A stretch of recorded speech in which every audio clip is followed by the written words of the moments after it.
Welcome. This is the third video in the series of videos on the gnuplot plotting program.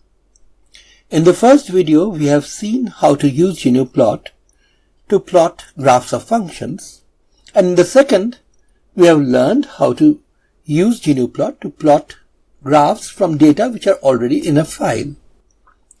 In this video, we are going to look primarily at user-defined functions. Functions which go beyond what gnuplot has already provided us with. As I mentioned in my first video, gnuplot actually is aware of and provides you with many mathematical functions, and most of them should be ones which you are going to use over and over again. However, there may be situations where you might want to use some particular combination of those functions or something which is not directly available several times, and in such cases, it will be useful for you to define a function. For example, let us just say that we might want to use this particular function, cosine cube x minus sine square x by 1 plus x square whole cube, over and over again for some reason. Of course, every time you use it, you can type out the whole expression, but it would make sense to actually define a function for this purpose so that you can just call it by a simple short command. So to define this function, which we are calling f of x, I just have to follow the simple syntax. Write down the name of the function first. In this case, I have just chosen f, followed by the argument or the arguments in a round bracket, separated by commas. In this case, of course, there's only one argument. Then on the other side of the equal to sign, you write down the expression which defines the function. So let's give it a try. It's cos x double star 3. Remember, that's what cos cube x is. It's not cos applied 3 times. It's cos x calculated first, then cubed, minus sin x double star 2 divided by 1 plus x square whole cube. Now, if you are paying attention, you would realize that I have made a mistake here. If I were to really use this expression, sine square x is going to be divided by 1 plus x square whole cube, not the whole of what I want on the numerator.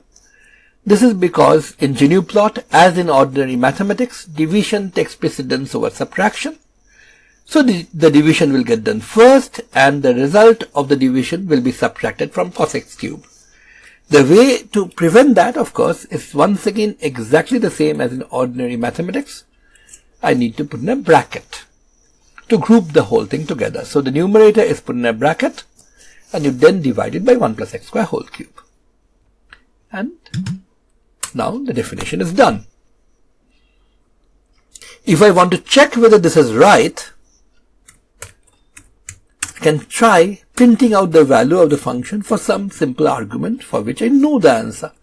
For example, for x equal to 0, I know that cos x is going to be 1, sin x is going to be 0. So the numerator is just 1, the denominator is also just 1. So you are going to end up with a 1 as an answer, and that's exactly what comes out. Well, at x equal to pi, for example, the numerator also becomes simple. It's now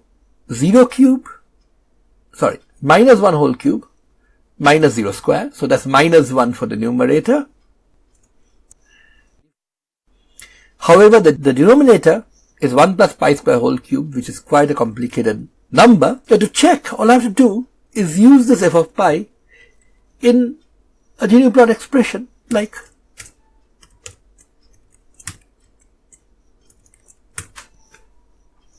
and the answer here should be minus 1, and that exactly is what gnuplot is printing. So now that I'm confident that this is okay, let's try to use this in a plotting command. say plot from -2 to +2 along the x-axis, and let's say again -2 to +2 along the y-axis, and the name of the function. I'm calling the function just by naming it and giving its argument. And this is your curve. Notice that this curve, of course, does not come with the axis drawn. Remember, the default in gnuplot is not to plot the axis unless you set the 0 axis option. So that's what I'm doing now. And if I then replot, I'll get a plot with the axis drawn in. Now, in this case, the samples number, which is 100 by default, of values at which the function is evaluated, is quite sufficient to give a nice smooth curve.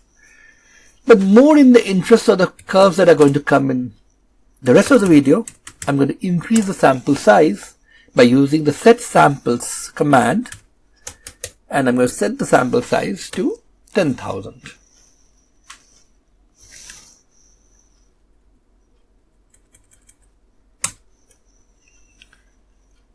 Okay, so the next function that I want to talk about is this one. This is a very famous function in both mathematical physics and statistics and in many other branches of mathematics. It's called the Gaussian function, and it is easy to see that this is going to peak at x equal to 0 and fall off rapidly when x is much bigger than a. So width of this curve is essentially set by the parameter a. Notice that the maximum height the function has is at x equal to 0, for which the exponential is 1. So the maximum height is inversely proportional to a. So smaller the value of a is, the taller the curve is going to be, and also the narrower it is going to be.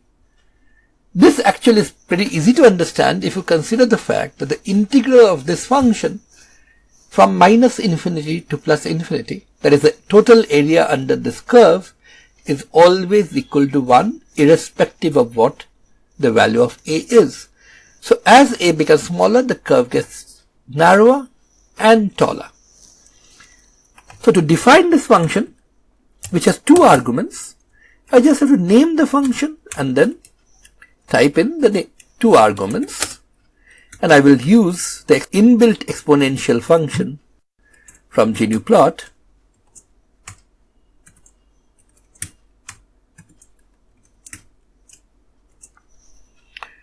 to get one part of the function, exponential minus x square by a square. Then I have to divide by the square root of 2 into pi,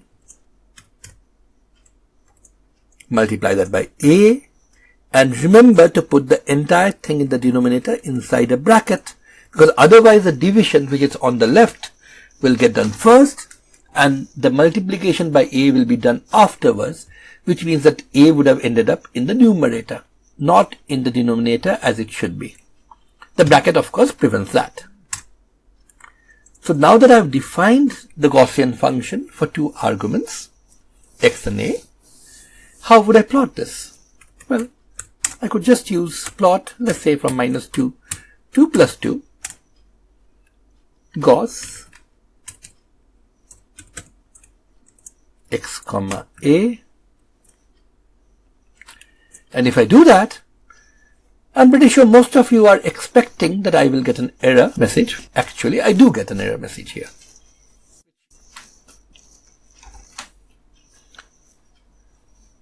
Well, the error message is simply saying that the variable a has not been defined before, and I have not even supplied a value for the variable a when I call the function. So gnuplot is raising an error. The only thing that might trouble you a bit is this. I did not define the variable x before either, so how come it is not telling me undefined variable x? But the answer is simple. The x is a default value for the independent variable when you're plotting a two-dimensional function using gnuplot.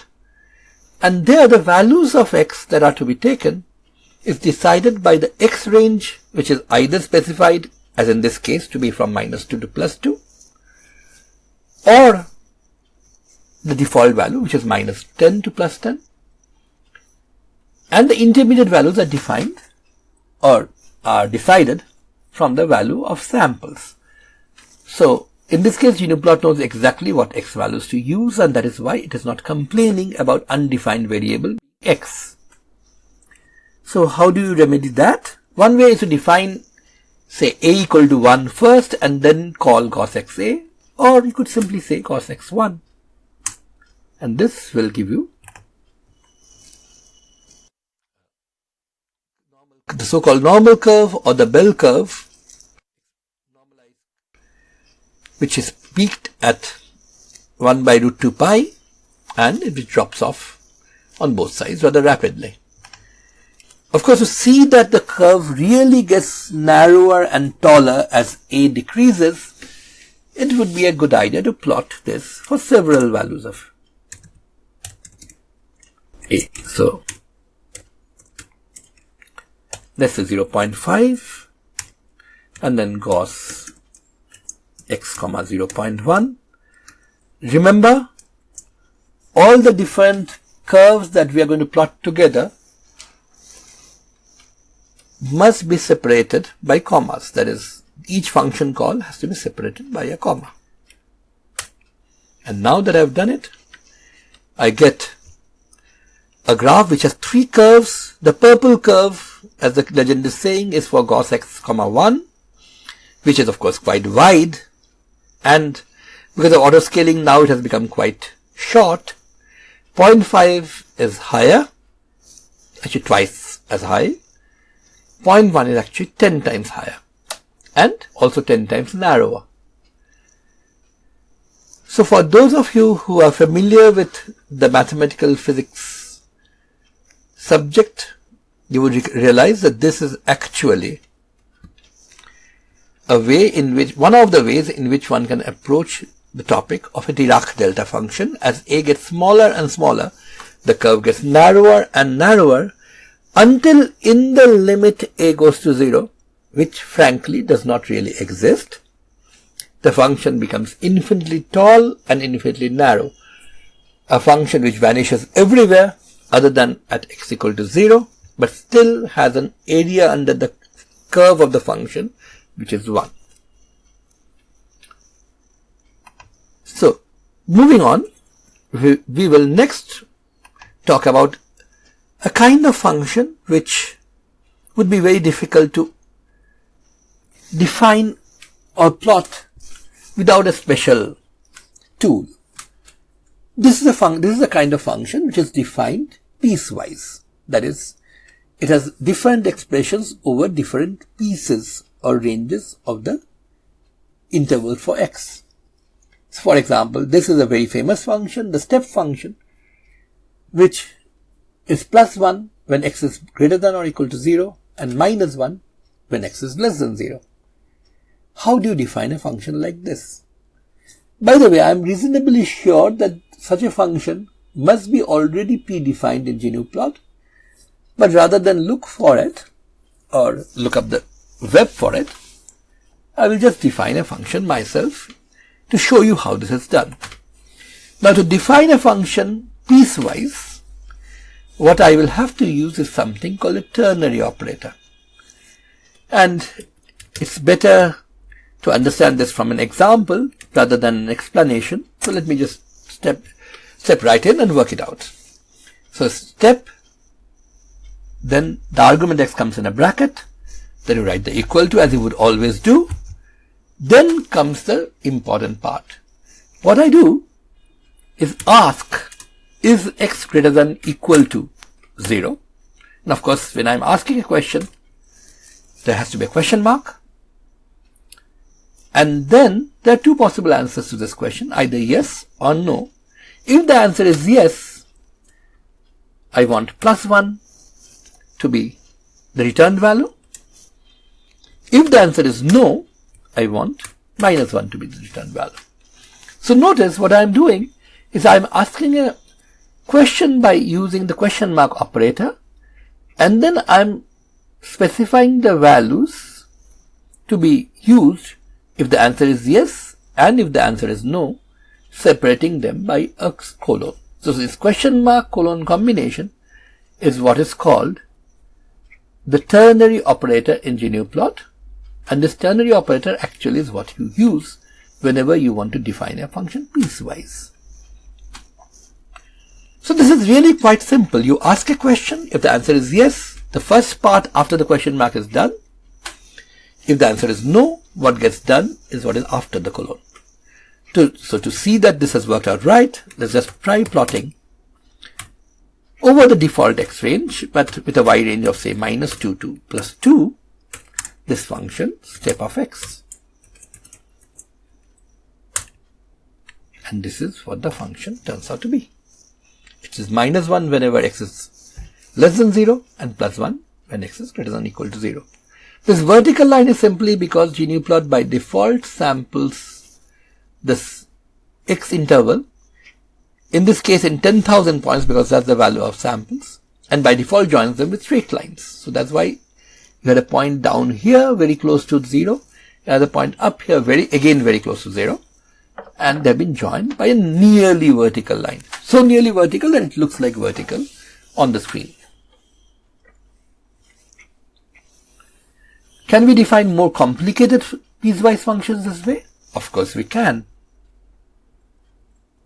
Let's take this as an example, a function which is defined in 3 pieces. It is 2x when x is more than 1, x plus 1 when x is less than or equal to 1 or more than or equal to -1, and x square minus 1 when x is less than 1. So to define this, I will again use a ternary operator, question mark colon, and it goes this way. You first ask the question, is x more than 1? If yes, the answer should be 2x. So I just put that in. If no, I don't know what exactly should to put in because now I have to decide between 2 possible cases. But remember, if the answer to this question x is greater than 1, is x greater than 1? No, then I already know that x is less than or equal to 1. So next I ask, is x greater than or equal to -1? Now if the answer to this question is yes, x has to be between -1 and +1, because you will not get to this part unless the answer to the first question were no, and that will happen only if x is less than or equal to 1. And now that you have asked whether x is more than or equal to -1, if the answer is yes, then you have the value x plus 1. If the answer is no, then x has to be less than 1, the only case left, and the answer is x squared minus 1. So to see whether this has worked out right, let's plot this function again using the same x and y ranges, or maybe x range of -2 to +2, and y range again of the same value. If I plot g of x, this is what the graph is going to look like.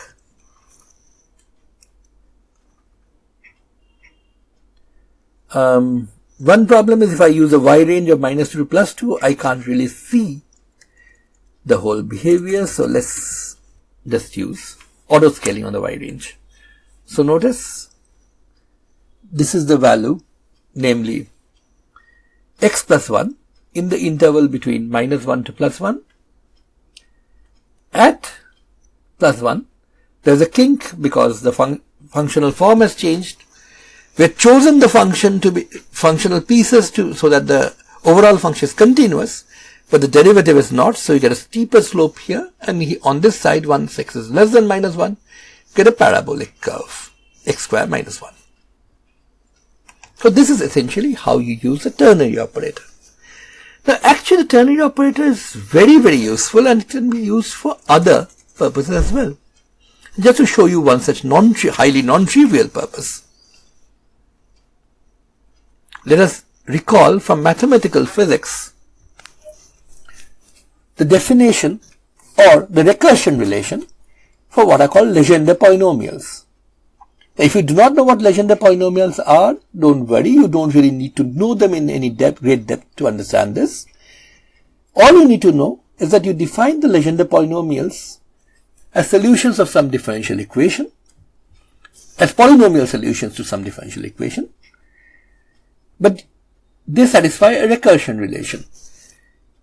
The n plus 1th Legendre polynomial can be figured out from the nth Legendre polynomial and the n minus 1th by using this equation. Now this means that if you know, say, P0 and P1, you can use this recursion relation to figure out P2. Now that you know P2, you can use it to figure out P3. Now that you know P3, you can use it to figure out P4, and so on. But at any given stage, you need to know the previous two Legendre polynomials to find out the next one. So let us now define the Legendre polynomial P, which depends on two variables, the variable x and an integer n, and you are defining it like this. Notice that you need to know P0 and P1 to start with, and they have been written down here. P0x is just the constant 1 and P1x is x. So when you start, you first ask, is n 0? Now, this is one thing which you may not have realized before, but equal to has already been used up for assignment. So when you want to check whether n is equal to 0, you have to use two equal to signs. This should be pretty familiar to people who have already done a course in computer programming.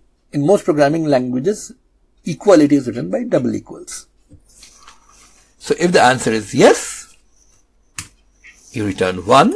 If the answer is no, now you ask, is n equals 1? Of course, if the answer to that is yes, it will be x. If the answer to that is no, then the positive integer n is neither 0 nor 1. It's more, and then I can use this recursion relation to find out what Pn is. To do that, let me just rewrite the equation so that we can rewrite this for Pn in terms of Pn minus 1 and Pn minus 2.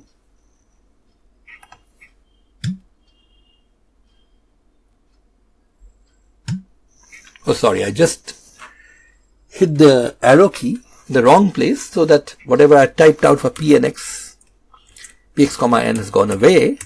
But let's do it again. Ask whether n is 0. If yes, 1. Then ask whether n, of course, if it is no, then I know it is not 0. So then ask whether it's 1, then it is x. If the answer to that is no, then what you do is you say it has to be then twice n minus 1 into x into p x comma n minus 1 minus n minus 1 into p x comma n minus 2, and then divide this whole thing by n. Notice that here pxn has been defined recursively. You are not told what the formula for px20 says, but from this equation you know that px20 can be figured out from px19 and px18. px19 can in turn be figured out from px18, px17, and so on down the line. And the recursion breaks because in the definition itself, we are told that when n is 1, px1 is just x, and when n is 2, n is 0, px0 is just 1. So, to see this in action, let's plot from minus 1 to plus 1 the Legendre polynomial p, say x comma 5 and p x comma 10 together. Once again, if you're plotting two different functions, you have to separate the function calls by commas. And this is what the graph looks like. Should be pretty familiar to people who have seen, say, the theory of angular momentum in quantum mechanics. Now, let us go back to the Gaussian function once again. Remember, we had plotted the Gaussian function for different values of the argument, 1, 0.5 and 0.1. Just to remind you, this is what the graph looks like. And as we said, the curve is getting taller and narrower as a is decreasing. And we can actually see this transition here already, but it would be nice if we could plot this for several different values of a, the same graph. And it would be even nicer if you did not have to type out Gauss x, 1, Gauss x, 0.5, all these values together. Now this is something which gnuplot actually allows you to do by exploiting something called a plot for loop. So you don't say a is 1, 0.5 or 0.1, you just say Gauss x a, but supply the value of a that you want out here.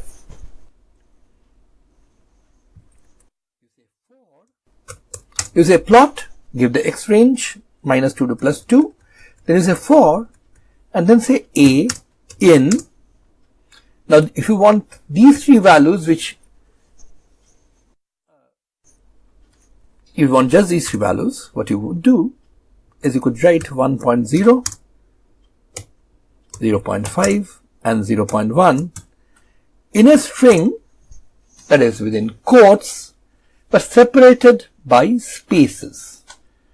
So what this does is that there is a loop here where a takes the three different values 1.0, 0.5 and 0.1 and plots the function Gauss xa for each and every one of them. Just to show you that there is going to be a different function, let's add one more to this, say 0.25, again separated by a space. Now that I do this plot, I get four different curves. The purple one, as before, is like a equal to 1, then you have 0.5, then you have 0.25, then you have 1. The one problem with this, of course, is that now the legend only says Gauss x, a without specifying what the value is going to be, what a is. There's a way to correct that. You could just say title and then just say title a. Well, at least it tells you what the values of the title are. I would have loved it if I could have written a equal to 1.0, a equal to 0.5, a equal to 0.25 and equal to 0.1 in the legends here. But that is slightly more complicated. I will show you how to do that soon. But for the time being, this at least helps us to distinguish the four different cases. What if I wanted to plot even more curves? Of course, I could use a longer and longer string here. But there's another way. The other way is as follows. You type plot, give the x range, and then use the for loop once again, but inside the square bracket specifying what the loop will be over, you use this syntax. You say I colon,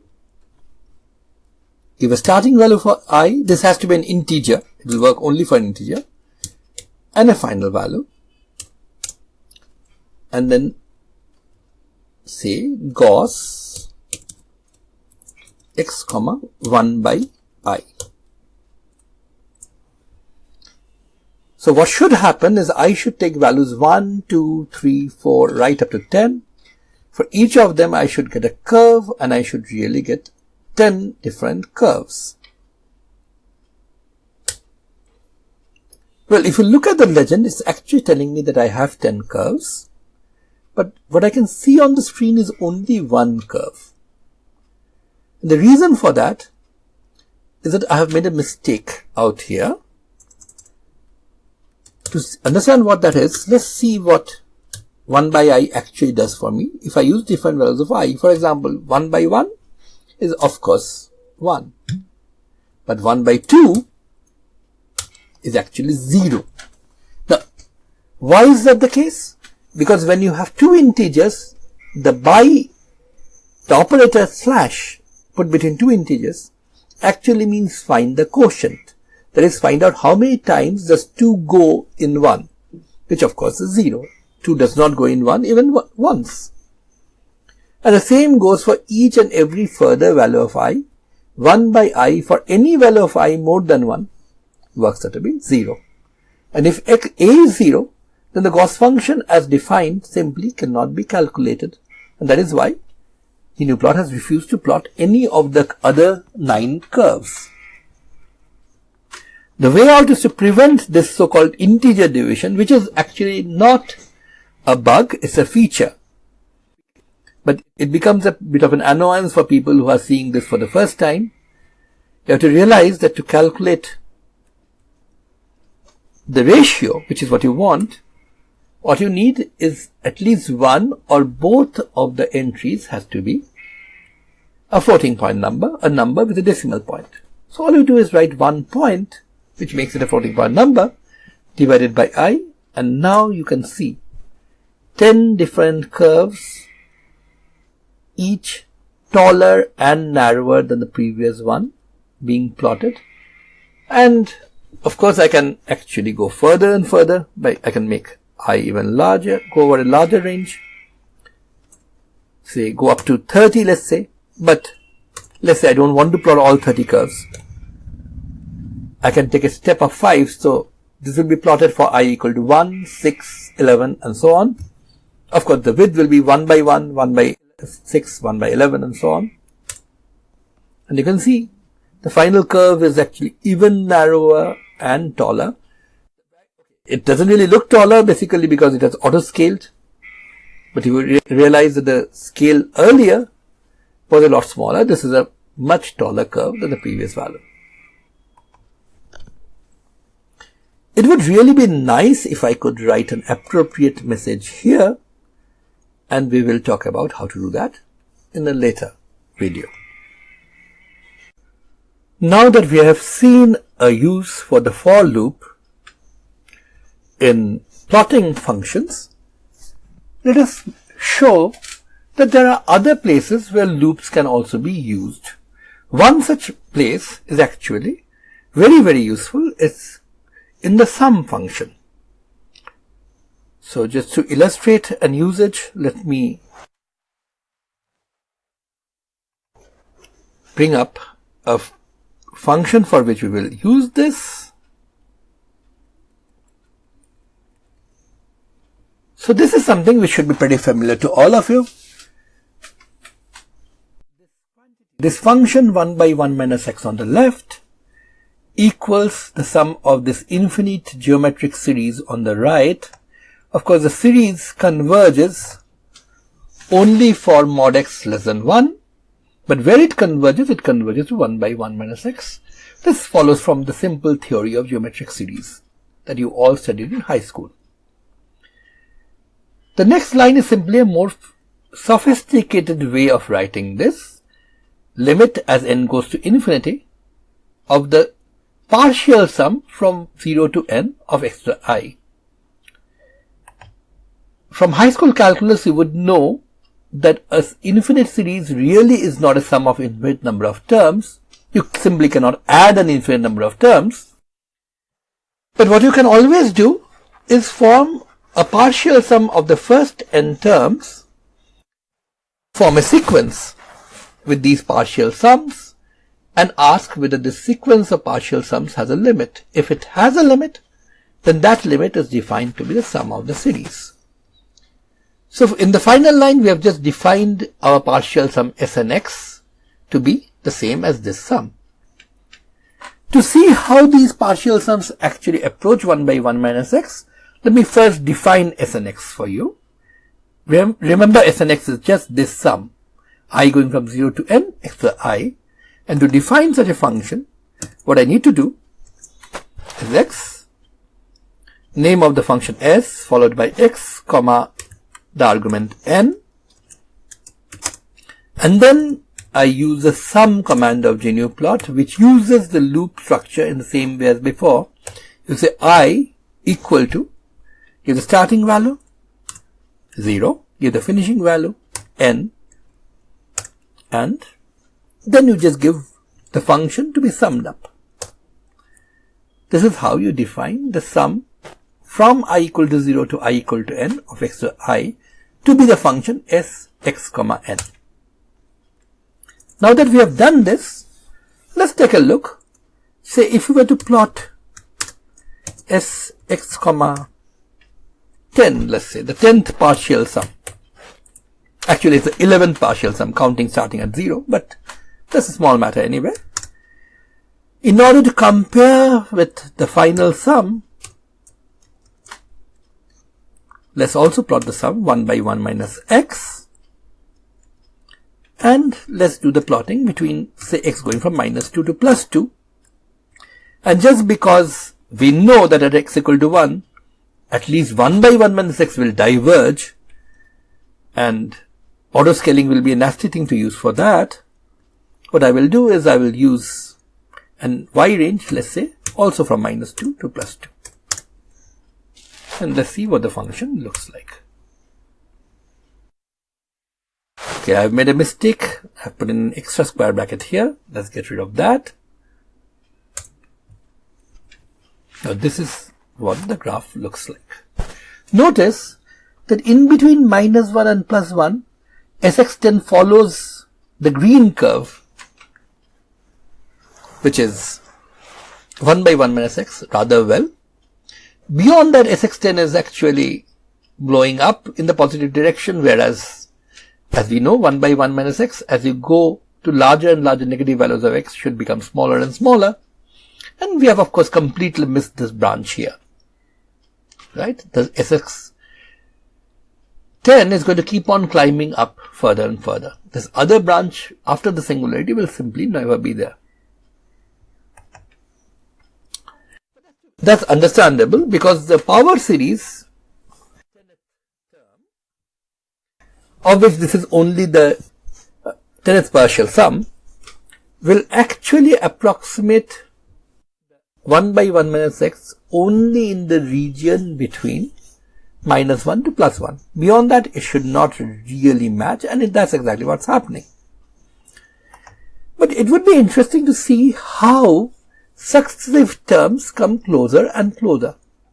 For that, of course, I can use a plot for, but let me show you an even more interesting way. This is using the do for loop. So for this, what I do is say do, then for, and then as in the previous loops, I have to say the values of the variables to use. Here, what I need to do is plot n from 0, say 20. So I'm actually going to plot partial sums from n equal to 0, then 1, then 2, right up to 20. I could, of course, also have said n equal to 0 colon 20 colon, say, 2. That would mean that I would get partial sums for 0, 2, 4, 6, 8, and so on in steps of 2. Right now, I'm just leaving it as n equal to 0 colon 20. And then, this is a loop which I have to do, in which I have to do several things. So I will group them all together in a curly bracket. I've opened the curly bracket. If I hit the enter now, the gnuplot prompt changes to more because it's simply saying that there are more things that I need to do, or more things I need to specify. So let's put in plot minus 2 colon 2 for the x range, minus 2 colon 2 again for the y range, s x comma n, and 1 by 1 minus x. Just for comparison, as always. And now, after this, I put in one more thing. This is a new command for gnuplot. This is the pause command. What this does is that it makes gnuplot pause for a specified period of time. In this case, I am saying pause 2, which means gnuplot will pause for 2 seconds before the next iteration of the loop runs again. And notice that until I close the curly bracket, gnuplot will keep on giving me the more prompt because it knows that we have not finished what I have started. So if I hit the enter key now, what you should see is something like a movie. See, this is n equals 0, then n equals 1, then 2, 3. As you can see, as n increases, the purple line, which is the partial sum, actually comes very close to the sum function 1 by 1 minus x, at least in this range. But beyond this range, it's actually completely haywire, and in fact it keeps on fluctuating from a big positive value to a big negative value. This is going to run on for 40 seconds, roughly, because there will be 21 curves with 2-second intervals between them. And now, this thing has ended.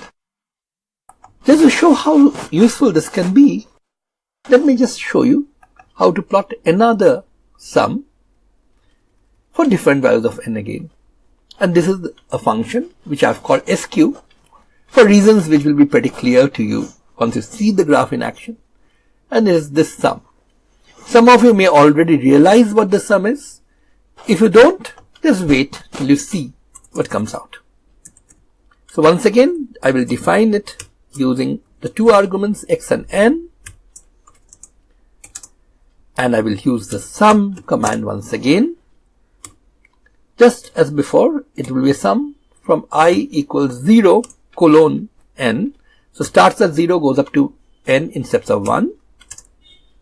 And what I have to sum is 4 by pi into sine. I have to be careful about the brackets here. 2 into I plus 1 bracket closed into x. So this is the numerator divided by 2 into I plus 1. This is the denominator. So this is the SQXN function defined for you.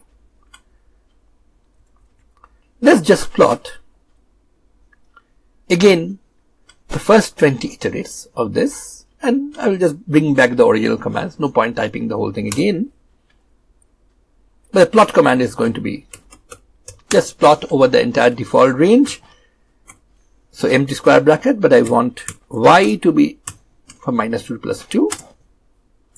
And let's just plot SQX comma n.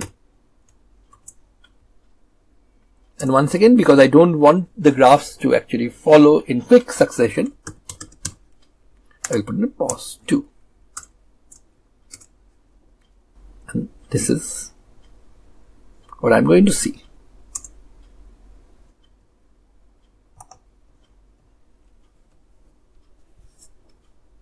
As you see, as time elapses, more and more terms of the sum are being added, and you can see what is happening. The partial sums keep on adding up, piling up, and they get closer and closer to what we would call a square wave, something which is plus 1 in this interval, minus 1 in the other interval, then plus 1, minus 1, plus 1, minus 1 again. Pay very careful attention, you will see that the graph is actually still changing. These wiggles are becoming smaller, and in fact the spike out here is getting narrower. But you may have already noted one thing. This function is expected to become closer and closer to the square wave as n rises, these wiggles becoming smaller, but at each of these discontinuities there is an overshoot which is showing no sign of becoming smaller. This is exactly what happens in reality. What you are seeing here is a Fourier expansion of a sine wave, of a square wave, in terms of a lot of signs. But whenever you do a Fourier expansion of a function with discontinuities like this, there are overshoots at the discontinuity. This is actually called the Gibbs phenomenon, named after the famous American physicist mathematician.